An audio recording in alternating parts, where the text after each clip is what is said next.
ni diri ang agianan padulong sa bayog. Kung paggawas ani diri ari maupod ni ang amuok.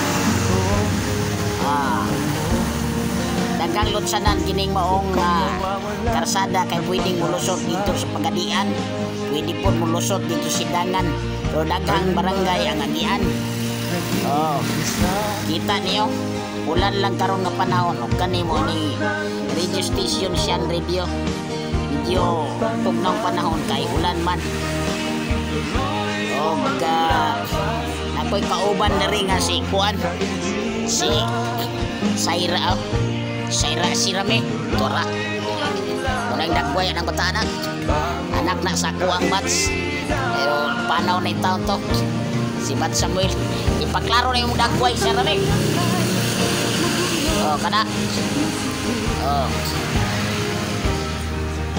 yan na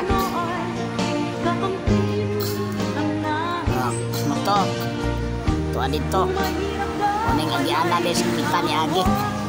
Sige